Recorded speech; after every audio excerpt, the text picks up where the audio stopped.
Olá, queridos amigos, queridas amigas, sejam bem-vindos ao estudo do livro Roteiro, comigo André Luiz Querini Vilar, através do projeto, do programa Jesus e o Espiritismo. Já aproveito para agradecer à TV Mundo Maior pela oportunidade e agradeço também à TV A Caminho da Luz através do seu canal no YouTube, que semanalmente retransmitem também o nosso estudo. E a você que carinhosamente me assiste, me acompanha, envia mensagens carinhosas, muito obrigado pela participação, pela audiência, pelo carinho, pelas palavras de incentivo e de coragem. Eu espero que todos estejam estudando conosco no sentido de vermos o quanto Emmanuel pode abrir algumas perspectivas de coisas banais mesmo, do nosso próprio dia a dia, como o corpo físico, mostrando-nos uma realidade espiritual por detrás de pequeninos eventos que compõem a nossa jornada na Terra. Quer interagir comigo? Quer enviar sua mensagem? O WhatsApp é 19 997 782794. Dando continuidade no capítulo 2, no momento em que paramos no vídeo passado, estamos vendo o capítulo 2 no plano carnal. Sob as constrições naturais do plano físico, é obrigado a lapidar-se por dentro, a consolidar qualidades que o santificam e, sobretudo, a estender-se e a dilatar-se em influência, pavimentando o caminho da própria elevação. Aprisionado no castelo corpóreo, os sentidos são exíguas frestas de luz, possibilitando-lhe observações convenientes, dosadas, a fim de que valorize no máximo os seus recursos no espaço e no tempo. Eu fiz questão de ler os 2 parágrafos que Emmanuel nos deixou para que pudéssemos aqui fazer uma reflexão em torno destes ensinamentos. Primeira grande pergunta que desde sempre caminhou com o homem: da onde viemos, por exemplo? Antes de reencarnarmos, viemos da onde? Viemos de um lugar circunscrito? Fomos criados já dentro do ventre de nossas mães? É uma pergunta. Segunda, para onde eu vou após a morte? Todas as religiões cristãs dão um caminho para o espírito. Então, o catolicismo vai para o céu, para o inferno, para o purgatório. O protestantismo vai ficar dormindo até o dia do juízo final, da separação dos bons e dos maus, em que soarão as trombetas. O espiritualista, no caso, o espírito, umbandista e assim por diante, já crê que o espírito continuará a sua jornada do outro lado. Nós vemos o próprio budismo pregando nirvana, por exemplo. Então nós paramos para analisar qual o nosso real papel aqui na Terra? Qual o nosso verdadeiro compromisso frente à nossa própria consciência? Já que hoje eu compreendo quem eu sou, quem eu sou? Quem é você que me acompanha? Atualmente o meu nome é André Luiz Querini Vilar. Estou temporariamente no corpo de um homem, com uma ficha de trabalho no campo material e espiritual. Mas quem eu sou verdadeiramente? Hoje eu já compreendo o que eu fiz no ontem, através de minhas ações de hoje eu consigo ver um pouquinho do que eu fiz no ontem. Eu não preciso regressar numa vida passada. Pelas minhas atitudes eu consigo ver. E é até bom eu não saber quem eu fui, porque muitas coisas equivocadas eu cometi? Todas estas pequenas perguntas, à luz do Espiritismo, à luz do espiritualismo, mais notadamente espírita, não é, com as obras de Allan Kardec, nós conseguimos ver que temos sim um papel muito importante. Às vezes nós queremos encaminhar o mundo todo e esquecemos de nos encaminhar. Às vezes nós queremos ajudar todas as pessoas que estão ao nosso lado e esquecemos de nos ajudar. E aí eu lembro Jesus, um cego guiando outro cego, no primeiro buraco cairão. Por quê? Porque um não enxerga, o outro também não. Então às vezes eu quero guiar o outro, sendo que eu tenho uma venda ainda nos meus olhos. Então o autoconhecimento, o autoaprimoramento, como Emmanuel nos diz, a evolução própria, o esforço próprio, o suar, o dedicar, o correr atrás. Continua Emmanuel. Na existência carnal, encontra multiplicados meios de exercício e luta para a aquisição e fixação dos dons de que necessita, para respirar em mais altos climas. Então, é através do nosso corpo físico, passando aqui com louvor, que poderemos chegar no mundo espiritual em climas mais elevados. Quando lemos Nosso Lar, diga-se de passagem, eu gostaria até de fazer um convite. Toda quarta, toda sexta e todo sábado, às 20h30, horário de Brasília, nós estamos com o estudo do livro Nosso Lar, eu e meu pai, estudando capítulo por capítulo. Quarta, sexta e sábado. Exclusivo pelo YouTube da TV Caminho da Luz. Eu quero ir para Nosso Lar. Eu sonho com Nosso Lar. Eu também sonho com muitas coisas. Eu sonho em ter um avião. Eu sonho em ter um helicóptero. Eu sonho em ter um prédio com 50 andares. Eu também sonho. Mas eu vou ter avião nessa encarnação? Não. Eu vou ter um prédio em que os 50 andares serão meus? Não, é um sonho. Então eu tenho o sonho de ir para Nosso Lar. Maravilha. Mas você está fazendo a tua parte? Você está sendo bom para com o próximo? Caridoso, fraterno, altruísta? Está dividindo o pouco que você tem? Está dividindo muito o que você tem? Se eu não estou fazendo nada disso, quando eu desencarnar eu vou ficar no umbral. Não vou para outra região. Vou continuar muito próximo ainda da crosta. Então ir para um lugar melhor significa esforço e dedicação. Continua Emmanuel. Pela necessidade, o verme se arrasta das profundezas para a luz. Pela necessidade, a abelha se transporta a enormes distâncias, à procura de flores que lhe garantam o fabrico do mel. Olha que exemplo bonito que Emmanuel nos dá. O verme, a abelha. Poderíamos aqui também dar o exemplo da borboleta.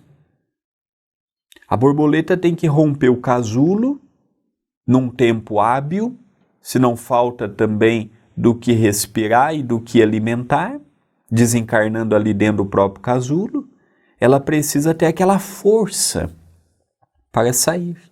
Ela precisa ter aquela força para procurar novos caminhos. Então nós vemos o verme. O verme ele vai rastejando até ver a luz. A abelha migrando daqui a colar até encontrar o lugar ideal para o fabrico. Interessante que essa palavra é muito usada em Portugal. Fabrico significa fabricação do mel. Então olha que interessante. Às vezes a gente está assim pensando, pesaroso, que a vida é muito difícil, mas muitas dificuldades que nós passamos, fomos nós que juntamos. Fomos nós que ontem, sem termos a visão que hoje temos, sem termos o ideal que hoje temos, sem termos a compreensão que hoje temos, cometemos e magoamos muitos corações que hoje batem na porta de nossa casa.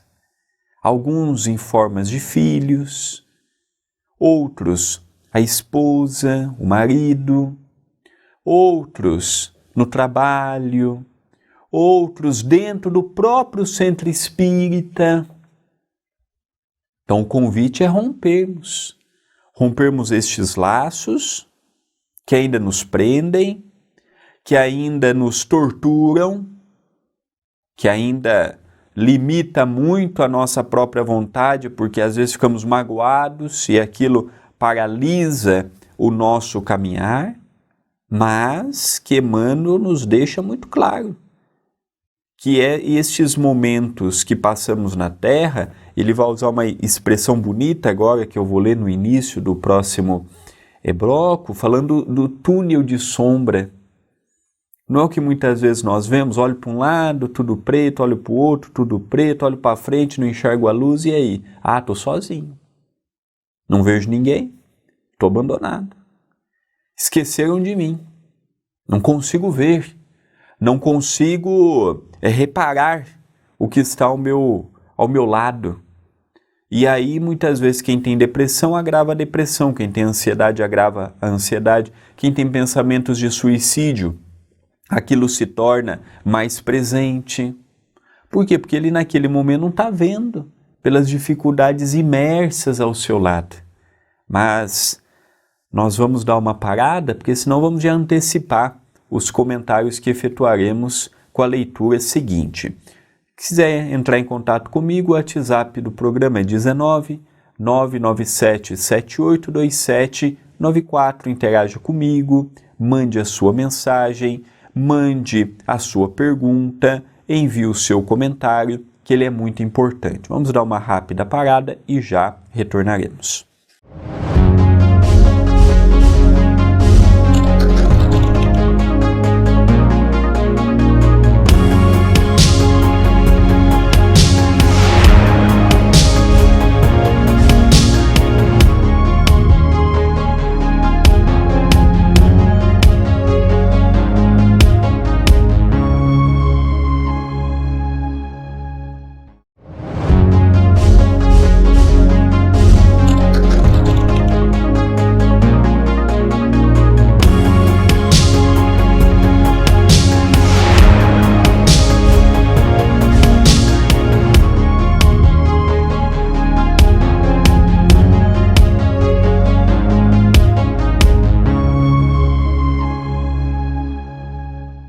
Estamos retornando com o estudo do livro Roteiro, com Emmanuel, Chico Xavier, esta dobradinha intensa que nós tivemos de informações, de exemplos, de vida para todos nós. E hoje não é diferente. Emmanuel nos brinda com um estudo que ele intitula Roteiro.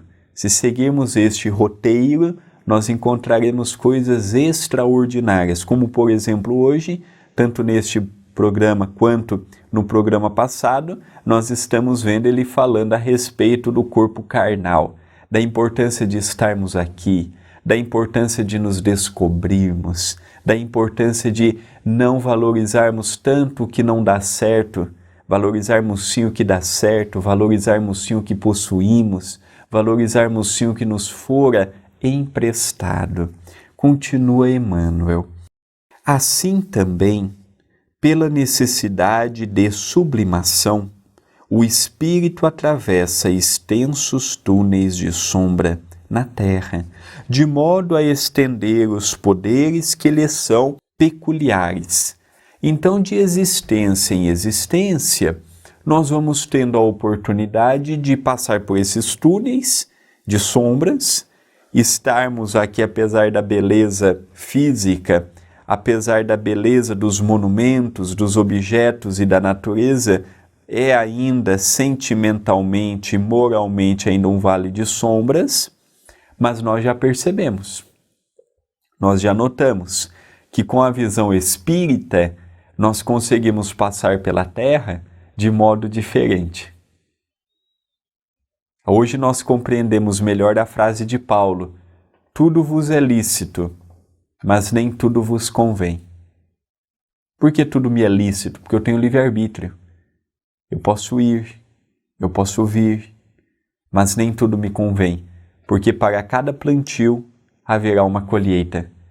Quem planta dissabor, quem planta egoísmo, Quem planta traições, quem planta fofocas, colherá tudo isto que mencionei. Ao passo que quem planta amor, quem planta caridade, quem planta bondade, quem planta resiliência, quem planta altruísmo, colherá tudo isto. O que nós estamos plantando? Ontem é bom nem sabermos. Ontem a minha plantação foi terrível, mas e hoje? À luz do Espiritismo, à luz de obras boas como a que estamos estudando aqui pela TV Mundo Maior e pela TV A Caminho da Luz. Será que já estamos vendo a bênção que estamos tendo? O Espiritismo abrindo os nossos olhos, mostrando um novo norte, trazendo uma nova maneira de encararmos a vida. Ou será que eu vou preferir parar no tempo, achar bonito o Espiritismo, ir na casa espírita, tomar o passe, tomar água fluidificada, fazer o evangelho no lar, mas não estou muito nem aí para minha mudança íntima? Será que eu vou ser o espírita na concepção da palavra? Ou será que eu serei um conhecedor do Espiritismo? Conhecer o Espiritismo não é sinônimo de ser espírita. Para ser espírita eu tenho que viver o que o Espiritismo me ensina. Só conhecer, só ir no centro espírita, só frequentar a sessão espírita não me dá a conotação de espírita. O que vai me dar uma conotação de espírita é o que Allan Kardec nos fala. Conhece-se o verdadeiro espírito. Olha o adjetivo que ele usou, verdadeiro. Conhece-se o verdadeiro espírita pela sua transformação moral e pelos ensejos que o faz de corrigir suas más inclinações. Então é o dia a dia nosso. É a nossa procura constante pelo aperfeiçoamento, pela corrigenda. O André de ontem fazia isto, o André de hoje já está lutando contra isto. O André de ontem perdia durante 10 vezes no seu dia a paciência. Hoje ele perde 8, é uma evolução. Amanhã ele vai perder 7, 5, até o dia que ele não vai mais perder, porque vai ter adquirido a paciência. O André hoje teve 2 ataques de cólera. A luta para ele é amanhã ter 1. Depois que ele tiver 1, ele vai lutar para não ter nenhum. Então, Emmanuel é fantástico nesse estudo. Continua Emmanuel. Sofrendo limitações, improvisa novos meios para a subida aos cimos da luz, marcando a própria senda com sinais de uma compreensão mais nobre do quadro em que sonha e se agita. Lendo aqui eu me lembro do exemplo heróico de Jerônimo Mendonça, de Tuiutaba, Minas Gerais. Do pescoço para baixo, nada mexia. Em determinada altura da sua vida, ficou cego dos olhos. Mas no final da sua jornada terrena, e isso tem vídeos no YouTube, fotos no Google, mas no final da sua jornada terrena ele ia fazer palestras, tinham que colocar uma pedra de aproximadamente 10 quilos em cima do seu peito para arfar a dor que ele tinha. Então colocavam um saco de areia, colocavam algo de aproximadamente 10 quilos para que aquilo comprimisse um pouco a sua dor. Mas ele compreendeu a sua dificuldade. Ele compreendeu que ele não era vítima. E quando nós vemos palestras deles no YouTube, procure por Jerônimo Mendonça. Ele não tinha nada comparado com o que temos. Nada nele funcionava. Para tomar uma água, ele dependia dos outros. Para se alimentar, ele dependia dos outros. Para fazer suas necessidades fisiológicas, ele dependia dos outros. Para tudo. Mas ele compreendeu. E ele sublimou tanto aquilo, que quando ele ia fazer uma palestra, parecia que ele não tinha nada. Ele fazia o povo rir no meio da palestra. Ele cantava, ele contava anedotas, tinha uma memória extraordinária, compreendeu. E às vezes eu não tenho nada de problema físico como ele tinha e reclamo, procuro doença, procuro problemas, procurador do coitadinho, procurador da vítima. Por quê? Porque não compreendeu o que Emmanuel nos disse. Não compreendeu o porquê daquela dificuldade. Não compreendeu o porquê do sofrimento. Não compreendeu o porquê da dor. Culminando numa pouca objetividade reencarnatória. Espiritualmente falando. Numa pouca objetividade reencarnatória. Continua Emmanuel. Torturado pela sede do infinito, cresce com a dor que o repreende e com o trabalho que o santifica. Então ele vai compreendendo que o trabalho, o esforço, a renúncia, é tudo. Mas é o que ele fala aqui, torturado pela sede de infinito. Nós já chegamos neste momento? Ou ainda estamos no estágio do materialismo, do consumismo, das aparências? Em que grau evolutivo nós estamos? Já conseguimos ver as coisas além da matéria? Ou ainda estamos escravos da matéria? Vivemos com o que o mundo nos dá? Ou já conseguimos transportar ao ponto de passar por aqui, viver com tudo aquilo que recebemos do alto, mas sem a ideia, é meu. Sem a ideia, é minha. Sem a ideia, eu posso. Hoje, o que estamos falando está bem distante da nossa realidade. Vemos a política, vemos as religiões, vemos as famílias imperarem pela matéria, pelo consumo, ou mesmo pelo ganho fácil.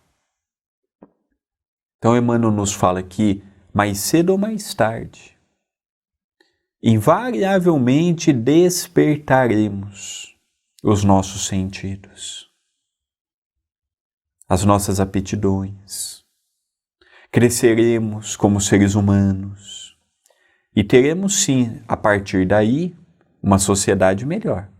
Não é para agora, não é para o ano que vem, para o próximo ano, mas eu creio que já também não está tão distante como estava há um tempo atrás. As faculdades sensoriais são insignificantes réstias de claridade, descerrando-lhe leves notícias do prodigioso reino da luz. E quando sabe utilizar as sombras do palácio corporal, que o aprisiona temporariamente, no desenvolvimento de suas faculdades divinas, meditando e agindo no bem, pouco a pouco tece as asas de amor e sabedoria, com que mais tarde desferirá venturosamente os voos sublimes e supremos na direção da eternidade. É interessante que neste último parágrafo, Emmanuel coroa com a evolução. E ele diz que para evoluirmos eu não preciso ser espírita. Ele diz que eu preciso desenvolver o amor. Às vezes nós temos aquela ideia, não é? Só o espírita vai salvar. Vai salvar do quê e de quem? O espiritismo. Não. O espiritismo, ele fala, é verdade, ele fala de assuntos que muitas religiões ainda não falam, não abordam, não compreendem. Cremos que o espiritismo é a terceira revelação, mas daí a dizer que somente os espíritas terão a salvação, encontrarão um caminho, serão os eleitos, é um equívoco. É um pensamento empobrecido, porque eu diminuo a possibilidade dos outros de também crescerem. E vejo apenas por aquela óptica, é espírita, então está no bom caminho. Não é ir, corre atrás, porque olha, a coisa é feia. Não. Esse foi o pensamento que a Igreja Católica alimentou e alimenta até hoje. Este é o pensamento de predomínio da igreja evangélica. Olha, se sair da igreja, vai para o inferno. Olha, se sair da igreja, sua vida vai andar para trás. O espiritismo não. Se você quiser sair do espiritismo, eu só te faço um pedido, vai para uma outra religião. Não fica sem em lugar nenhum, não. Vai para alguma que te agrade. Não encontrou a paz no espiritismo? Não tem problema. Vai para o catolicismo, vai para o protestantismo, vai para o umbandismo, vai para o budismo, vai para o hinduísmo, vai para qualquer lugar. Mas ouça uma palavra que possa te ajudar a ser uma pessoa melhor. Ouça uma palavra de um ser supremo, se vai ser Deus, Alá, o nome que nós dermos, não importa. Te fazendo ser uma pessoa melhor, é o que Emmanuel nos diz. Allan Kardec, Chico Xavier, que eu acredito ser a mesma pessoa, não praticavam proselitismo. É o convite de Emmanuel no dia de hoje. Votos de muita paz e até o próximo programa.